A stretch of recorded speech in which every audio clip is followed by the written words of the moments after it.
Aloha. Welcome to the Walking in Aloha, Let's Talk Story podcast. We're so glad to have you here. Ekomo mai. Now here's our podcast host and award-winning author, Michelle. Aloha, everyone, and welcome to the Walking in Aloha Let's Talk Story podcast. I'm your host, Michelle Ebalaroza Kawano, and today we are talking with Jade Kobel. Am I saying that correct? It's actually Kobel. Kobel. Okay, perfect. Thank you for letting me know. Jade Kobel, keynote speaker and former corporate marketing strategist. Jade names what she calls the invisible contract many of us were raised to honor, compliance dressed up as virtue, and helps audience write themselves out of it. I love that. Jade, before we dive into your message, can you share a little bit about your journey and what led you to become a voice for helping people break free from compliance culture? Thanks for having me, Michelle. So a little bit about me. I grew up in Singapore in a household where the rules weren't spoken. They were atmospheric. You absorb them through the air. Be good, be quiet, be useful, go do the housework. Don't be a fuss. And I was excellent. I was a really good daughter and went through all the usual, Asian kid stuff. I'm really blessed to have, parents who really wanted me to thrive in areas that they didn't. So I got in lessons, and everything. And I had the benefit of a piano teacher who was also very strict, and sometimes, to the extent that he used his hands, yeah, in other ways, like, wrong, no, like, nowadays we would deem that as abuse, but during those times it was more acceptable, I guess. So by 12, I was a piano champion, and then by 28, I was married because I was told, if you don't get married then you'll be left on the shelf, all those kind of stuff. So I was really good, I was towing, the line, doing whatever that I was. And then after that, I migrated to Australia, which was one of the highlights, I guess, in my life. It came with both good things and bad things. So I would say, that migration journey taught me a lot about myself and opened my eyes up, to what the world was like outside Singapore and outside my culture. So that was really it. And I've been in Sydney here, for about 20 years now. That is incredible. I've always heard that Singapore was like so, I want to say like you said, strict, but everything there is so pristine. Is that what you remember? Yeah. So definitely Yeah. we grew up with a lot of rules and regulation. And at that time, I guess a lot of us had come out of in an environment where, we had to fight really hard, or, at least our prime minister at that time, he fought really hard for Singapore's independence. And my parents' generation, that came out of that, reaped the benefit. Everyone worked really hard to get Singapore to where it is today. So I'm really grateful for all that. So, rules and regulations, they were in place for a reason, right? Yes. Yeah. Yeah. So I look on it as positive, because without those rules and regulations, we wouldn't be where we are today. Even rules around chewing gum, right? And like, we were known, I guess, at one point as the fine, because there was a fine. You'll be fined, if you litter.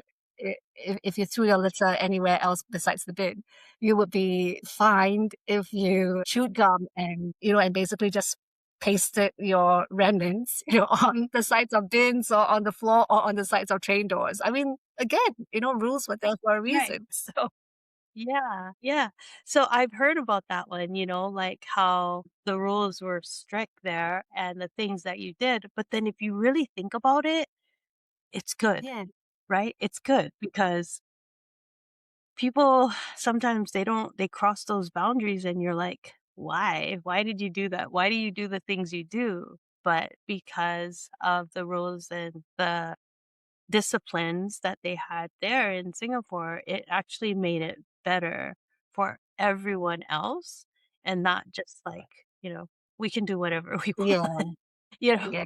So even though it's stricter and everything like that, and people talk about the fines that you Hmm. get, when I heard about it, and I travel the world, so I always look at the Yeah. culture of where I go, and I respect their culture because you're the one going into where they are. And I live here in Hawaii. So when people come to Hawaii, I want them to do the same, right? You want them to do the same Yeah. thing. And you see them crossing boundaries and you're like, why? Yeah. Why do you do those things? You come into Hawaii and then you do the things that we shake our head at. And you're like, so they actually did us a favor and they started putting that on the plane, the little TVs that you Yeah. have on the Yeah. plane. They would broadcast it on all of it before you came into Hawaii about like, no, you do not want to go chase the turtles or you don't want to go and Don't bring the turtles home. Leave them where they are. Don't touch them. don't do the things that would hurt the Yeah. environment. Yeah. We have the monk seals and don't go and bother the monk seals, this is their home. It's like you see them laying on the beach, it's not like, "Yes, free for all, let's go try to pet them or bother them, yeah, let's go pet them." Yeah, so, sometimes you like, no, boundaries and Yeah. rules, they're there for a Yeah. reason, and even though it may be hard and things like that and people like more freedom, sometimes the freedoms that people think they have Yeah. automatically is not a good thing. Like, no, the animals are there and the reef is there and all that is natural here, but it's not free for you to go Yeah. damage it, right? That's right. So, I yeah, love this. Yeah. that's so good. All right. So, what I have for my guests, and this is the one thing that ties all of my podcasts together, is the Aloha Always framework, which is the ALOHA, affirmations and actions, leadership and love, overcoming obstacles, health and healing, and acute awareness. I have spoken to people now all over the world, like Spain and Saudi Arabia, Africa, and a lot of places around the United States, and people there in Australia. I've spoken to people all over, and the one thing that ties them together is this framework. Let's go through the framework, asking you questions through the affirmations and actions, leadership and love, overcoming obstacles, health and healing, and then the acute awareness, learning all about you. So let's start. A little scary. Ah. Okay. Yeah. We starting? No. You're good. Okay. First, affirmations and actions. What action helped you stop waiting for permission and start trusting your own voice? I guess this action, or even this self-awareness that I started this journey on, it didn't come in one big leap, right? It was really about learning to make small decisions before I felt ready. And it truly was that. A lot of people talk about confidence. You need confidence to do stuff. You need this, you need that, you need motivation and all that. But what I've come to realize actually is really you don't get confidence just by saying, I want confidence. You actually need to do something to get confidence. So that was what I started doing. And the the turning point came for me was when I stopped asking this question, what will make everyone else comfortable? Because my whole life, being brought up in a culture where I was taught to be, oh, you must be obedient, but obedient at all costs, right? To your parents, to the people in charge, to your teachers in school, right? So you were taught to obey without question. So as I got older, you start questioning like, why? Why do I have to do it this way? Why can't I do it that way? Like, that's called creativity. Creativity kicks in and you go like, you start questioning why. And it's not a bad thing to question. You just want to know why I have to do this. Why do I need to be obedient to my parents? Why do I? So once you understand your own why, then that's when you start getting, I guess, this feeling of authenticity about yourself. You stop faking like obedience if you really didn't feel like being obedient, for example. So you want to be authentic because with that authenticity comes happiness. You feel like you are truly living your life and you're truly making it meaningful for yourself. So that question, like, what will make everyone else comfortable? And who do I want to be, as opposed to what other people want me to be? Those were the questions that I started asking, and that kind of like started me on this whole journey of self-discovery, why I do it this way, why do I do things in a particular way. It did come with a cost, of course. I am remarried, and in my first marriage, I came to a point where I discovered that I was actually not feeling authentic to myself. I had to obey my husband, my ex-husband in certain things, like, down to the clothes that I wore, which was now, hindsight's always perfect. And, you start thinking like, why did I do that? I was a grown woman, right? I had my own job. It wasn't like I was relying on him for anything. Why did I cede, so much power? Why didn't I wear the singlets that I wanted to wear in summer? So things like that. It was just ridiculous, the way I behaved. And that was, I guess, when I started stopping asking permission, to live the way I think I want to live. Yeah. Finding your voice and trusting your voice. And like you said, you know, wanting confidence, you can't just say it. You can't just say, I want confidence. And there it Yeah. is. You have to actually, right? Magic wand, here it is. But yeah, you actually have to have that action behind you. If you want to be a confident speaker, you have to be able to speak. If you want to do anything, you have to first start doing it, you know? And so, even finding your own voice, you need to start using it.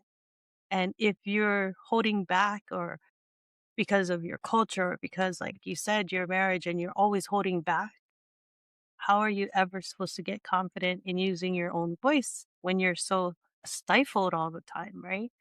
So yeah, that is good what you said, because it is in that action you have to be moving towards whatever you want to get confident in whatever you want to do. So many people know something feels off in their lives, like you just said, but they still stay stuck in those patterns of compliance. What's one small, courageous action someone can take today to begin reclaiming themselves? I know you said like confidence, you have to use your voice. What is one thing that you can say? So I would say start with something small, but with this small thing, just look and notice where you are waiting for permission. So if you find yourself waiting, for people to endorse you, or to give you permission to do something, so that's where you can start building your own confidence. If you genuinely feel like, my answer's not going to be the same as what this person expects me to say, do it. Because the more you do that, the more your confidence grows. Because you start feeling braver that you are actually speaking your own truth. And once you start feeling braver, you do it, you'll do it more and more often. It's like a snowball effect. So that's what I noticed with Yeah. myself. That was how it started. I asked my first husband, like, could I have control of my own money? Could I do this? Could I do that? And of course, naturally, things came to a point where it got difficult because he wasn't willing to give that power back to me. And I really felt like I needed that power. So it got to a very difficult stage. But, when I look back, he he wasn't a bad person. It was really me giving him so much control that he got used to it.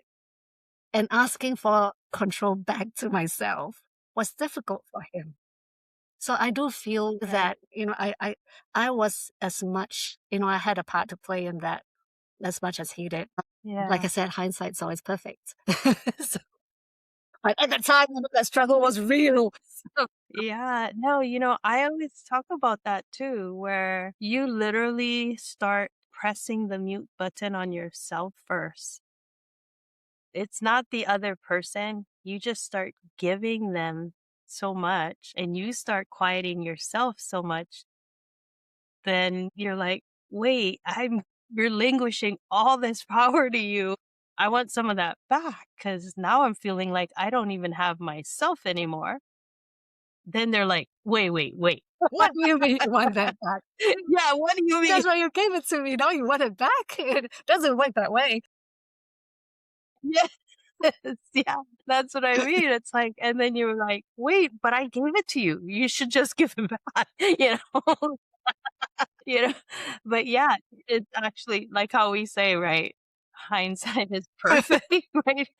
Good that we can, laugh about it now and we can actually be like, no, we know how it feels because I came from a very bad relationship, domestic violence, everything like that. And I felt like as I realized, I'm like, I gave it away first, right? You start giving it away first. And then when you start feeling like I'm losing myself now, I'm giving you too much, they're so used to having all this control over you that they're like, no, not getting it back. So yeah, like it got difficult and you got out and so did I. Some people, they get stuck in that cycle for so long that they don't even know how to get out. Yeah.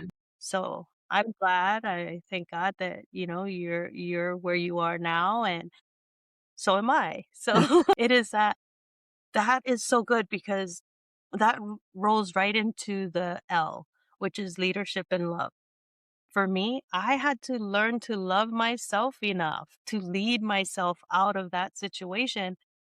If I didn't realize like, no, I'm deserving of some love here, Yeah.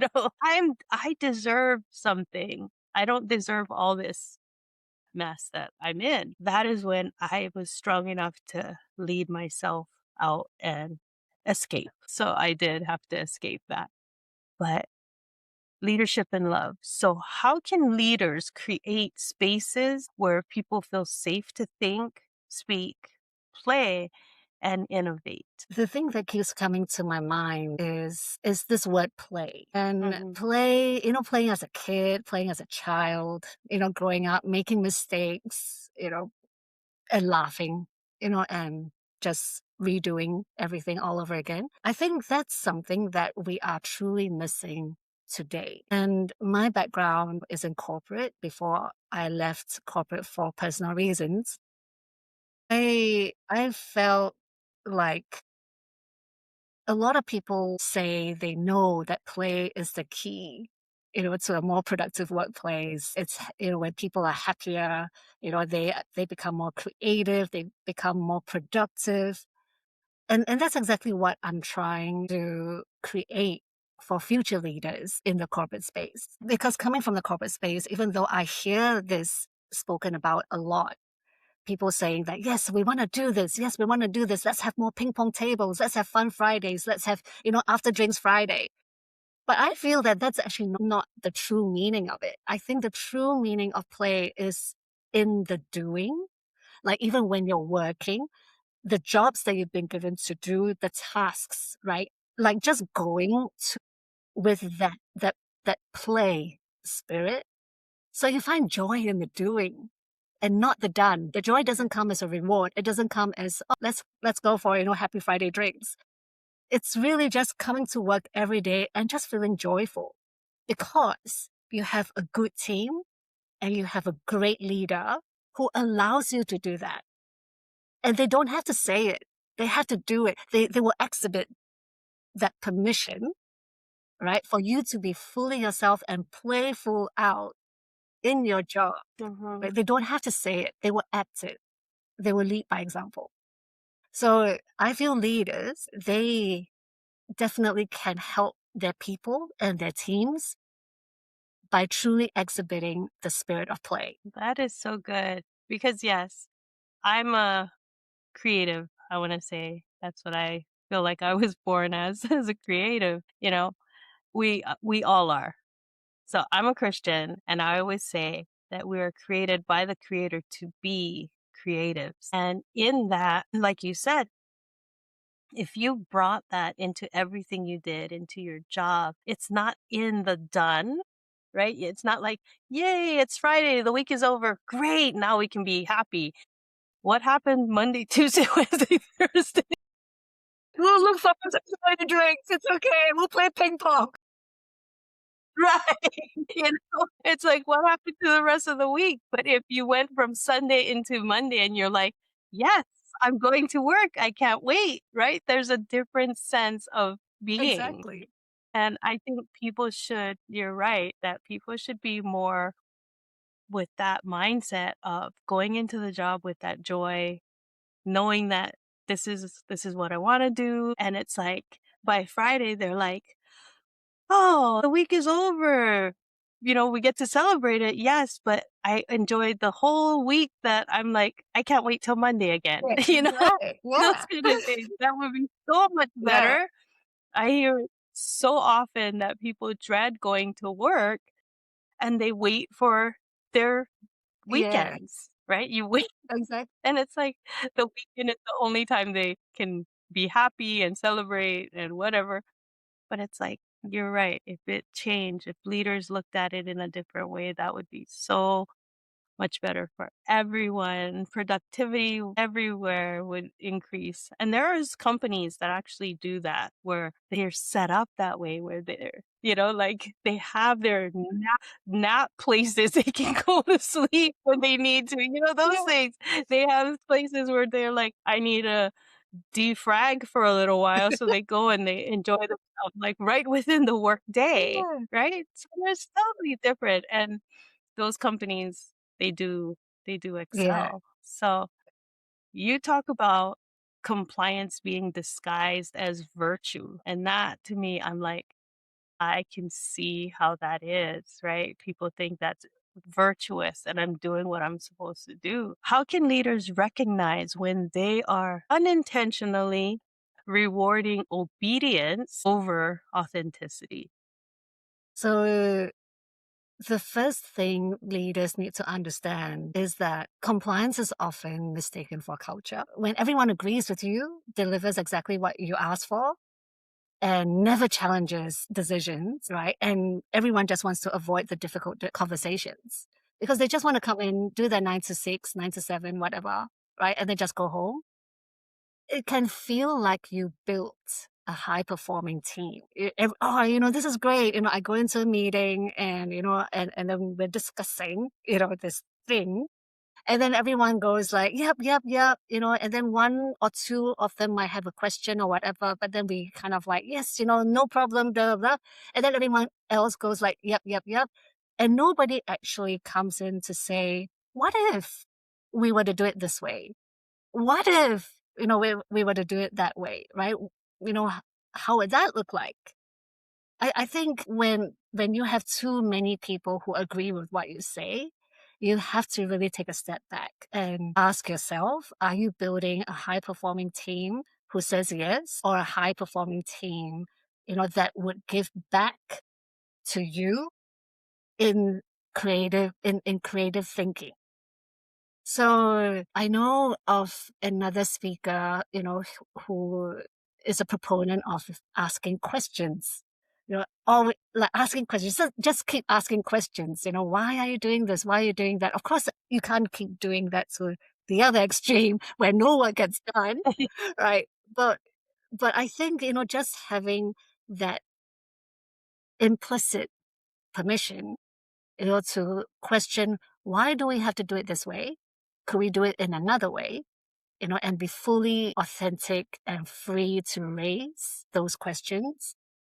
That is what I would consider a high performing team, because the leader gets the best results out of people, who actually take risks, who actually experiment to find a better way of doing things. Yeah, that is so good. It's so like if they had that open door to another person's creativity where they didn't feel like, oh, I cannot say, I cannot talk, I cannot ask questions, then if they knew, so I'll give you an example. I was working, well, I was volunteering.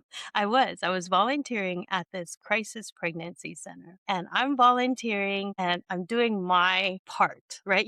That's how people feel. You do your part and that's it. And so I'm sitting there and I'm on the front desk side because, the clinic was ran and everything. And I was volunteering as front desk. And when parents come in and they have little kids, they go in and I can kind of keep them busy, keep them, play with them for a bit. That's all. That's all I was supposed to do. No, I'm just kidding. Right? That was my job. And so, but one day I'm sitting there and over in the office side, I can hear them talking about the newsletter and they're having trouble with the newsletter. Now, everything that they're talking about, I know how to do because I just knew, right? But that wasn't my job. That wasn't anything that was my business, right? Mhm. So I'm listening and I'm thinking to myself, like, I should say something because I can help them.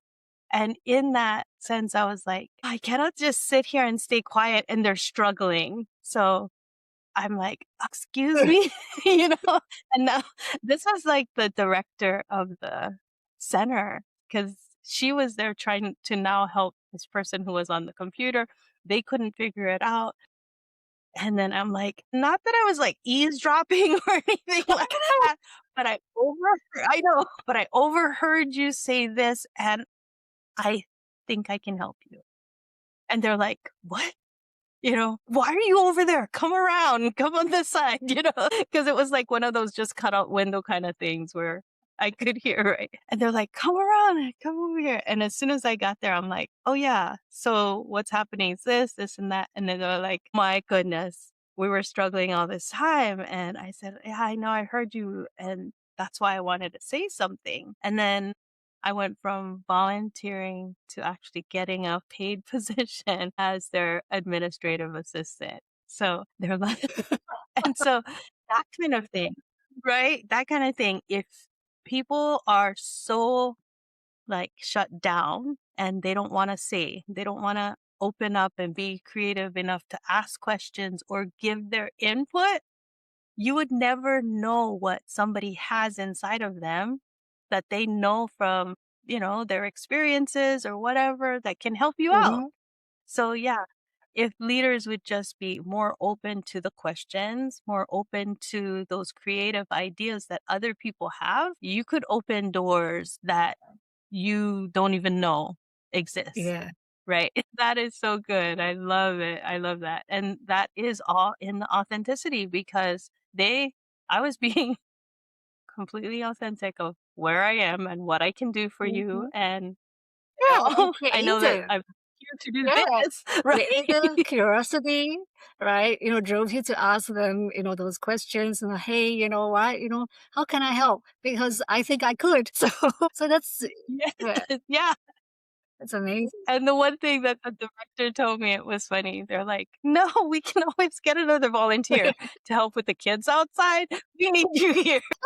Because we need to get this out. Right. We need you on this side of the wall. Right. So if you think about it in a company, what if they're holding one person in the mail room because that's where they got hired and they're delivering mail to everyone and then they know so much more, Yeah. right? They know so much more, but nobody ever asked and nobody ever gave them the opportunity to just say, I can help, Yeah. without feeling like you belong in the mailroom. Why are you even saying anything? Yeah. But yeah, that would be so much better. Yeah. So overcoming obstacles, right? That's what it is. It's overcoming Yeah. obstacles. So the O in aloha is overcoming obstacles. What was one belief or cultural script you had to overcome to become who you are today? What have you done? What did you have to do to overcome that? This was something that I asked myself for a very long time. And I had to muster up quite a bit of courage, to do it. Because coming from my background, again, explaining that I had to live up to my parents' expectations, study to a certain level, that sort of thing. And what a girl, a Chinese girl, is expected to be. I had to start questioning, what does that mean? Like, why do I need to be this obedient, compliant person, right? Why can't I be creative, be a bit more curious, ask if I could do things in another way? Or even when my mom asked, me to do housework, oh, could you please, do the vacuuming around the house? And then why can't my brother do it? Why does it have to be me? Oh, because you're a girl. I mean, I did ask that once, and that was the response. Oh, because you're the girl. And I'm going like, what? Like, so my brother being a boy doesn't have to do the housework? Why? Like, asking why. Right.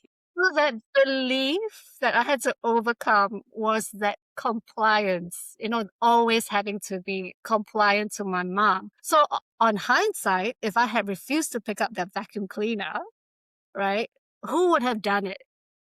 I think, it really would fall back on my mom to do it, because she really wouldn't Yeah. have asked my brother to do it. Again, she also had beliefs that she needed to overcome. The boys can't do the housework, the Mhm. girls have to. So overcoming that compliance from that perspective, the role of a dutiful daughter and what that means was probably something that I needed to question, overcome, and as I got older, I started asking my brother to do it. I didn't wait for my mom.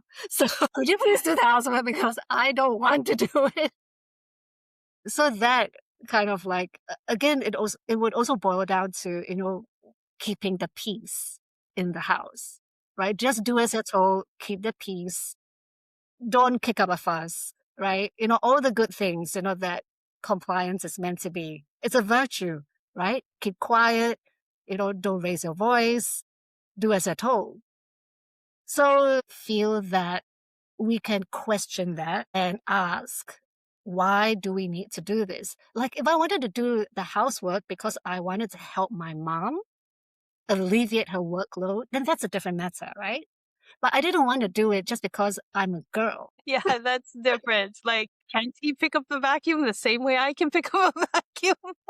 Right? Exactly. And that was the way I felt.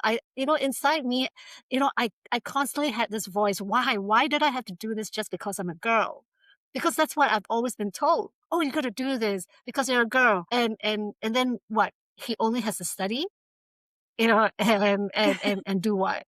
Because I study too and I'm earning money too, right? So what does he do outside of, studying and earning money in the future?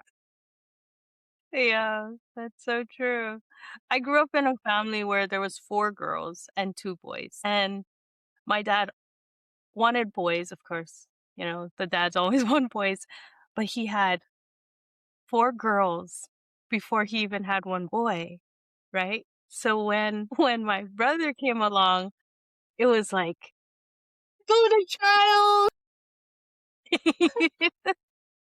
And so he was only a year younger than me. And so he actually ended up being like over me, right? Because we're a year apart, but because he was the boy and he was like the golden child, my brother would be like, I was never the golden child, but it was. So, but yeah, he always had this way of being above me. Like he would tell me what to do, he would tell me, and that's the way it was like supposed to be. Like if he was, Michelle said, Michelle doesn't want to do, my dad would tell me, do it. Like I'm like, but he's younger than me. And so I used to tell him, so you have to respect your elders because I hear that so much because it's that virtue, right? Yes, no, we would implement our own systems, right? Right? We implement. We know how it is. We've done. Everybody did it to us. Now I'm gonna do it to you. You have to respect your elder, and I'm a year older than him. It's like, That's right. You don't get away with it just because you're the boy. I'm older than you. You do it. Another belief. yeah. So it was like that, and it didn't work sometimes. It didn't work. It was like, no, I still ended up doing it. So sometimes you try, but it's a good thing that you have your voice and can be like, no, you're listening to me. But anyway, The things we do. this is how it went. I got things we do. But then my dad had two boys after. So then my other brother being born kind of equaled out that thing because it's like, you're not the only boy. So the golden child lost his status. He's not the only one anymore. Right? You're not the only one anymore. So now what? Listen to your elders. That's the way to go. Yes, now you have.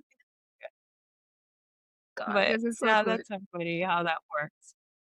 So let's. Oh, this is so good. I love laughing. Laughing is a good thing, you It know. is. It's like does. It's My so good tummy's for cramping everyone. though.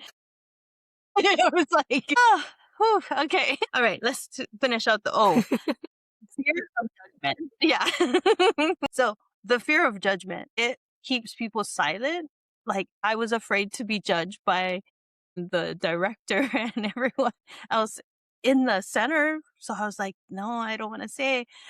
And if I did keep quiet, they wouldn't have had the help. So how did you learn to move forward even when you were afraid and when you were like, in that judgment, well, I don't know. And then your voice is shaking and everyone goes through that. So how did you move from that? So the way I think is, you know what? Just shake through it. Shaky. Just keep shaking, right?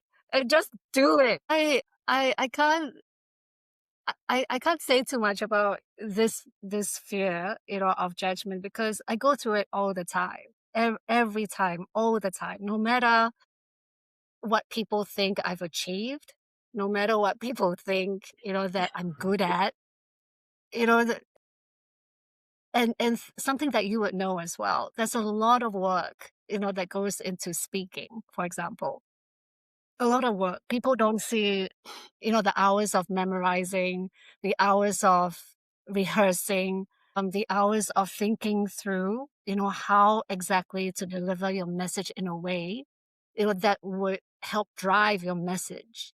Because that's what we do. We want people to listen to the message, not to us, to the message. Like, what's the best way to drive it? And the number of ways to do it, it's infinite, but what's the best way that you could do it that's authentic to you, right? The number of hours, that you go through, I can tell you, my next speech, I'm at draft 35.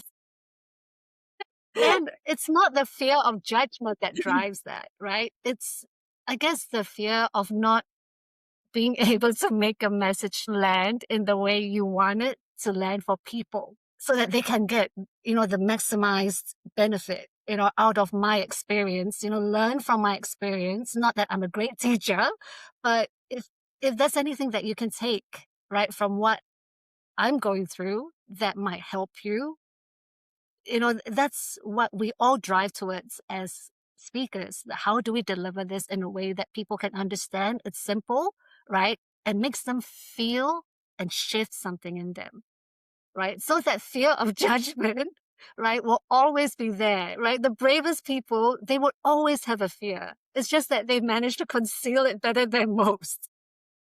Yeah.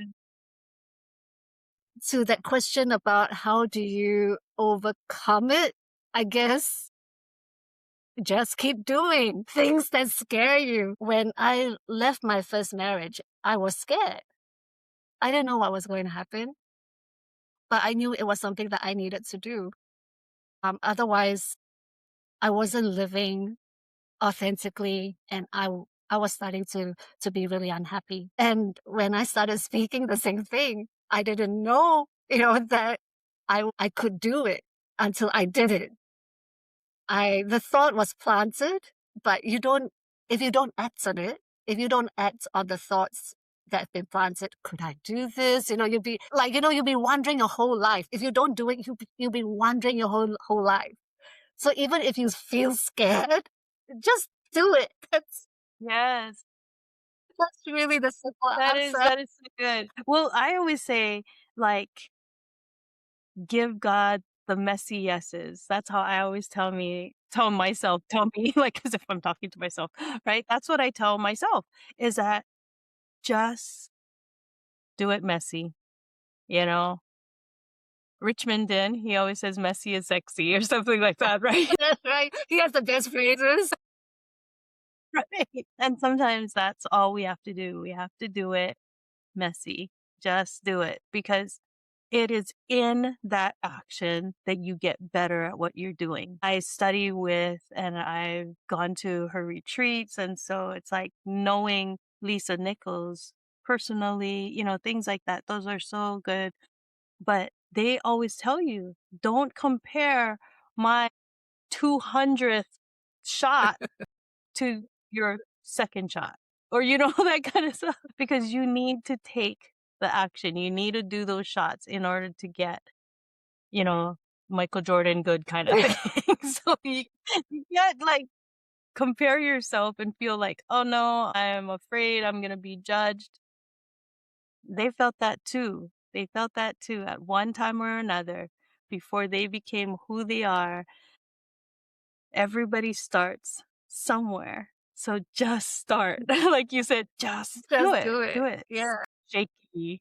Do it scared. Just do it. So And I perfect. would add to that, that every major turning point in my life happened because I was afraid. Every That is so good. major turning point, life changes, career changes.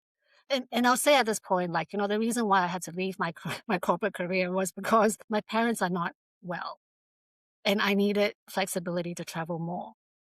And I couldn't keep traveling, with unpaid leave and stuff like that. It's not fair to my colleagues that I leave at work because they constantly have to pick up the slack. So I left so that they can find someone to replace me. Right. And then Right. now, I just have to travel more to see my parents. I love them so much. I really want to spend more time with them. And if I don't do it now, especially when they're not young anymore, I would regret it. Yeah. So that's Yeah. again something that I did. And I loved my job. I really loved it.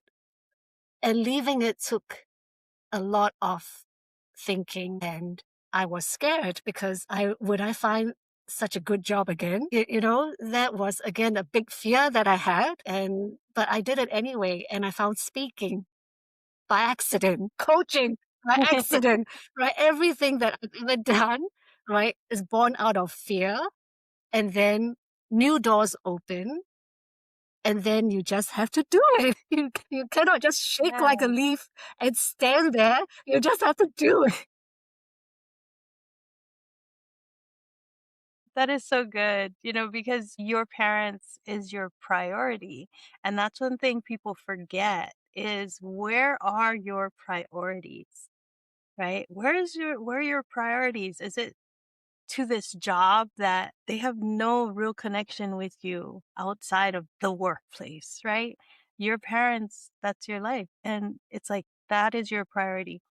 Right now, just this past Sunday, I moved down from full-time to part-time, and I like working at TSA. I know the importance of protecting the traveling public, because I travel all the time, and I would really want someone to remove Yeah. something if it was Yeah, that's dangerous right. getting on Yeah. that plane, right? So I'm like, I had to prioritize because of my health, knowing now that I have a brain aneurysm, and knowing the things I want to do. I know I need the time. I can't give all my time to working at TSA and then struggle in what I really want to do, which is speaking, which is coaching, which is sharing the message that I believe God placed in me to share with the world. I'm like, priorities. That's right. You have to be like the priorities, and it was scary because I'm thinking that's less income, right? Less income. How do I continue to do what I need to do with the less income? People at work tell me, I guess you don't need the money. I'm like, no, no, that's not the answer to that, because like I believe you felt the same way. You leaving a job, you letting go all of that income, you're like, how do I do Yeah. this? And I am in that boat right now, and I'm like, no, I believe God will provide, and I need to remember the priorities. And that's one thing that I really truly people take away in this message right now is that look at your priorities. You are given a life that you don't know when it's going to end. Nobody does, right? You don't know what is tomorrow. You just know right now. So if you don't prioritize things, how do you know that you're going the wrong direction? You're putting all the time in years and, whatever into something that you're not prioritizing, and really where you're supposed to be Yeah. is here. Yeah, because everybody's all you given the same 24 hours. It's not like you're given any Yeah. more just because you're more busy, right? Exactly. It's the same. You're still in that. So that goes into the health and healing, which is the H in Aloha. And we really need to think about that. Like I had to think about my health and prioritize myself. And I had to tell myself, you're not being selfish, that kind of thing. But it is priority. Yeah. So, how does breaking away from compliance culture support emotional, professional, and spiritual healing? So I thought about this one for quite a bit of time. Like I didn't really think about the spiritual healing perspective, until I found speaking and going through my own experiences in order to come up with the content and the material for the speech. It took quite a lot out of me. I would have to say, I was actually crafting my first tournament speech in a cafe because my house, they cut off the electricity on that day to do some works. So I had no electricity in my house, so I had to go outside. So I went to a cafe to work on my speech and I was bawling my eyes out. It was so strange. It must have been so strange to the cafe owner, to have this customer sit there and like, cry, and try to time at the same time.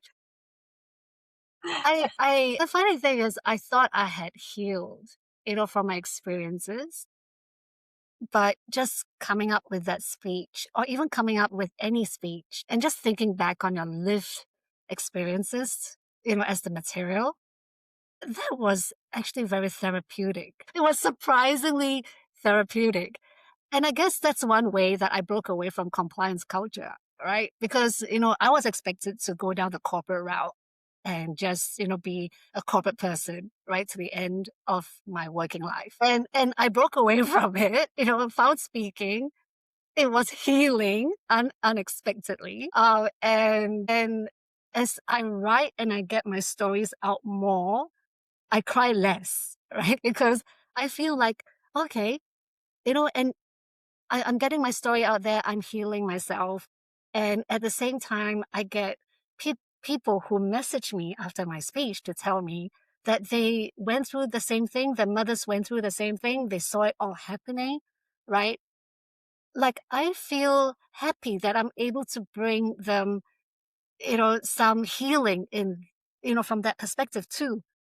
So having a voice and being able to use it, I'm just beginning to realize the importance of it. No, that is really good because people, like you said, you didn't really think about the healing part in it until you were in it. Yeah, and you were actually doing it and you realize like this is so therapeutic for you. That's what I tell people all the time. So I want to be that person that draws the stories out of people. And I thank God for the gifts he gave me because I'm able to talk to people and they feel comfortable enough to share. And when they do, they feel that same way. They're like, oh my gosh, I'm so thankful that I talked to you. I never really said any of this before. And so now they're feeling freer. And that's one thing that we do as speakers. When we are able to share and people see us and they're like, I now can do the same. So you ever heard of that one where they thought that nobody could run a minute mile? And then until the very first person who did it, and now everyone is doing it, Yeah, that's right. or 4-minute mile Yeah, or something, yeah, or I don't know what it is. yeah. Or even, that So guy was dancing on the hillside, right? He was a yes, lone yes, ranger, and then sooner or later, more and more people just joined it, even though he looked silly doing it, and everyone just started like, doing it, right? So yeah. it's just amazing what Because we we have. give people permission, Yeah, right? As soon as they see us that you can do it, they're like, hey, if you can do it, maybe I can do it. And then they come along and they do that yeah, same thing. And we create that ripple effect of healing because we're healing. And so that's why it's so good to break away from things and knowing that if I just was that example to someone else, it gives them the strength to do the same.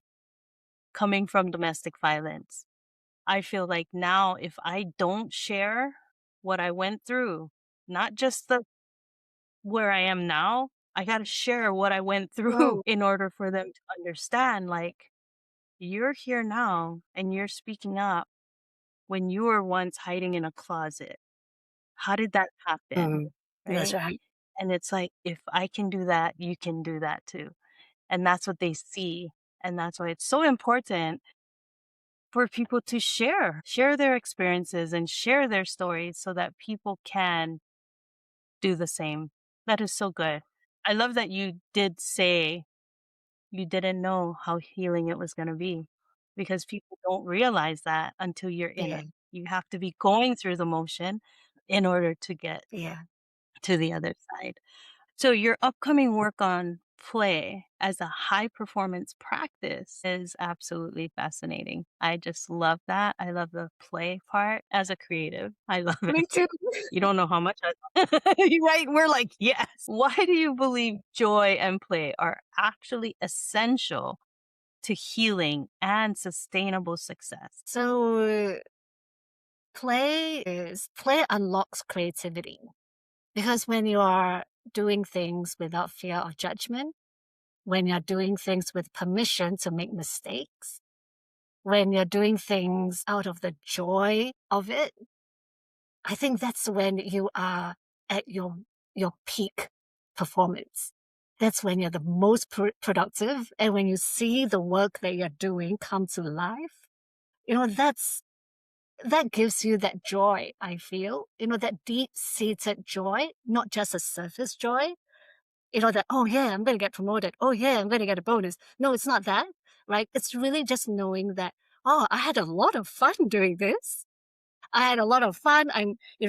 We tried something, it didn't work, and then we pivoted quickly, and then we did something else, right? That I feel brings a lot of joy for me, at least, I feel. Hopefully for everyone else, Yeah. right? Just to see your work come to life. So I think that play is the antidote to compliance culture. So if you were to apply the play concept to everything in your life, not just, at work or anything like that, like even just cooking. If you were to cook Mhm. a new dish, you try a new recipe, and it tastes awful, right? That's okay. I learn. I do better next time. Don't no one judge me, right? Don't let Gordon Ramsay come into my kitchen, right? So, just having fun and making mistakes, right? Because it just means that, I did this, it didn't work. I'll just do it another time, in another way.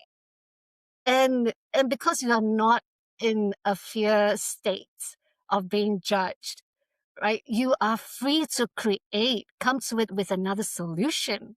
And who knows, your solution might be actually better, than the recipes in the book. So I feel that play is truly, truly the antidote to productivity. That is good. I believe so because then you want to do Yeah, more. You don't want to just Yeah, finish it and be done. You want to do that's more. right. So that is so good. Everyone loves play. So the last A in Aloha is acute awareness. What are the forensic questions people can ask themselves when they realize they've been living by someone else's rules? So the thing I now encourage people to ask is, who benefits if I'm like this? Who benefits? Is it me? Is it my mom? Is it my brother? Who benefits, right? And once you know the answer, and even if it's to, help your mom, right? Even though her belief is you got to do it because you're a girl, right? But if my reason for doing it is to help my mother, right? Then I'll do it, right? So always ask that question, who benefits from this version of me? That's question one. And then question two is, whose voice is it? So who's telling you to do the housework? So my mom's telling me the housework, but what belief has she put on it?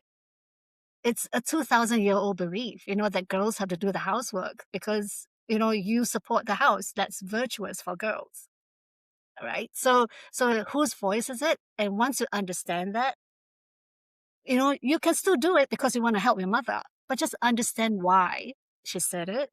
And then when you get older, you can have a discourse with your mother about where that belief comes from, because that's what I'm doing now, right? I question her. Why did you ask me to do this? Why did you ask me to do that?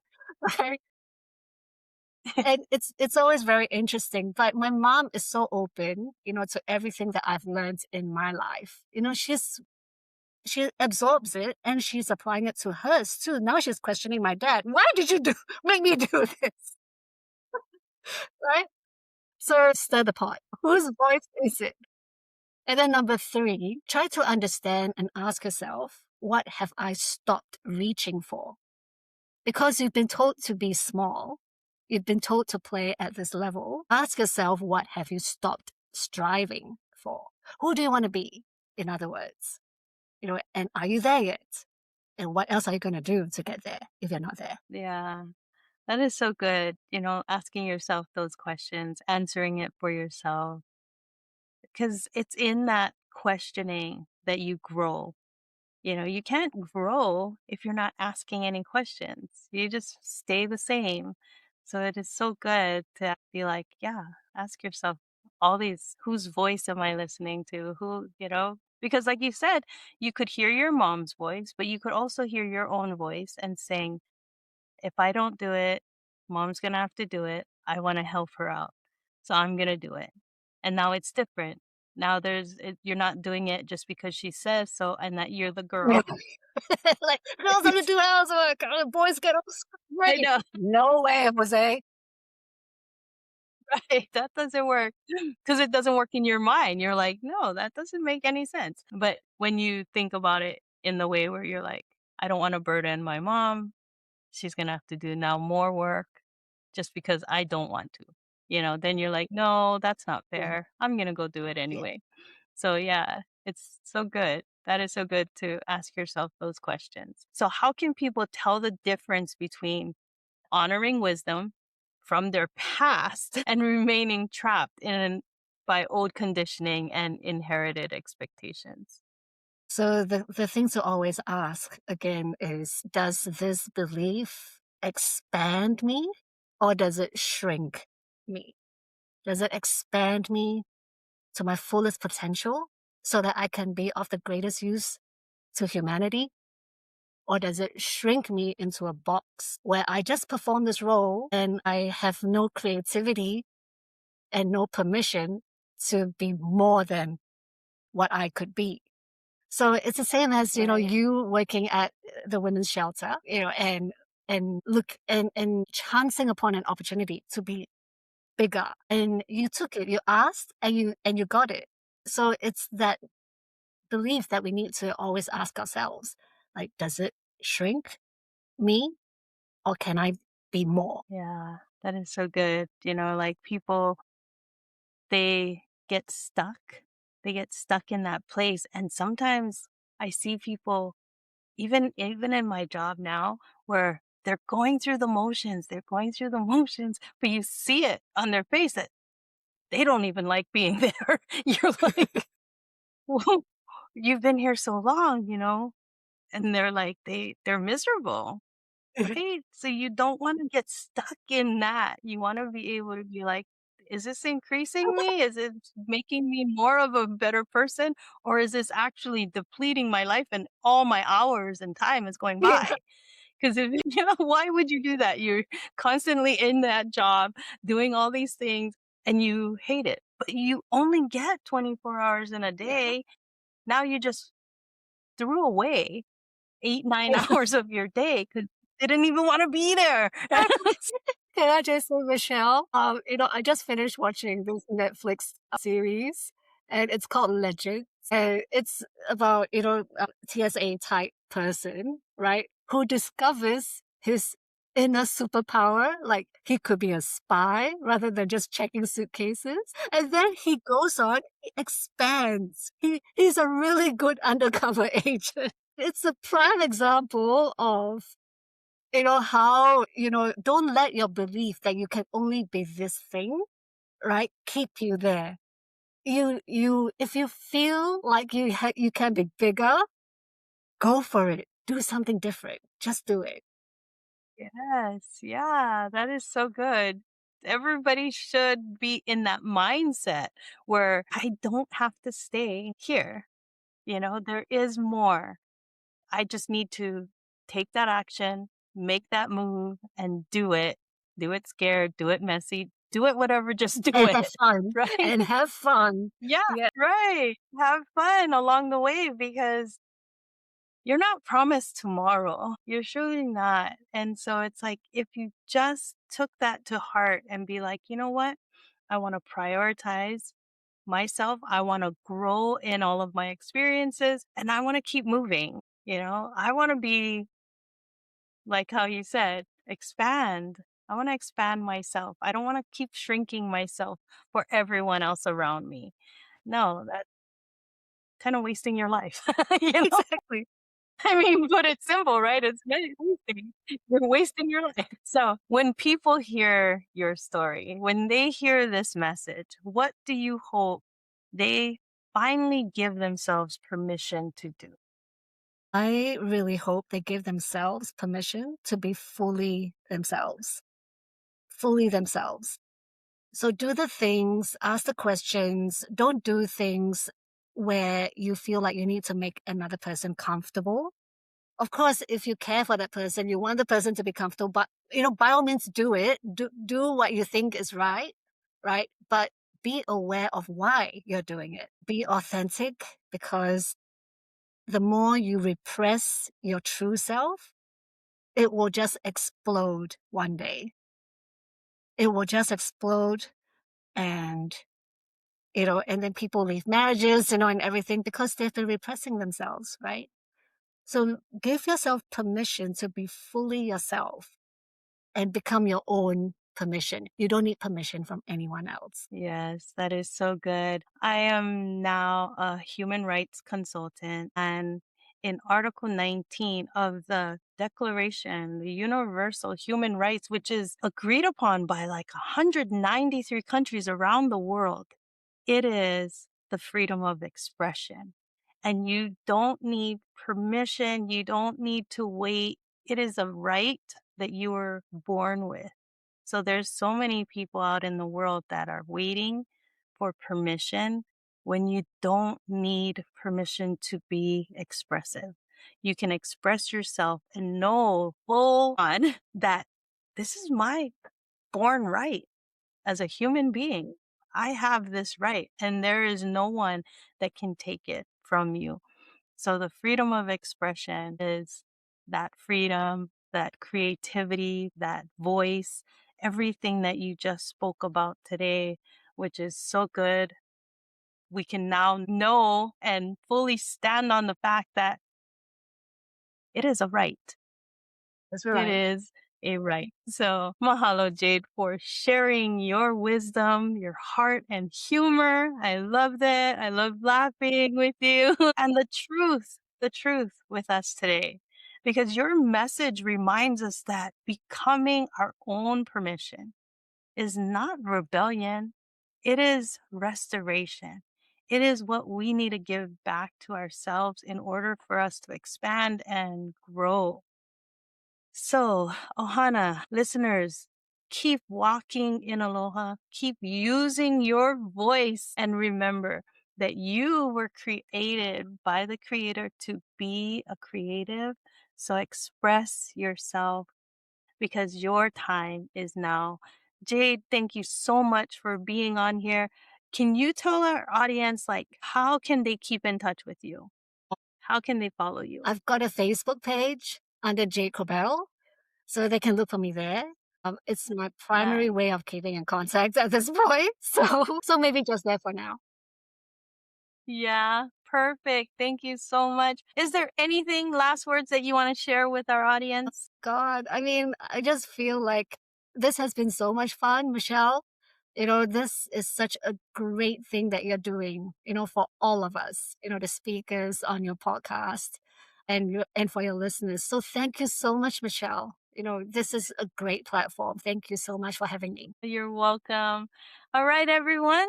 Thank you for joining us here on the Walking in Aloha Let's Talk Story podcast. And until next time, walk in aloha. God's blessings always, and ahui ho. Bye, everyone. Thank you for joining us here on the Walking in Aloha Let's Talk Story podcast. Before leaving, please hit that subscribe button. God's blessings always and ahui ho.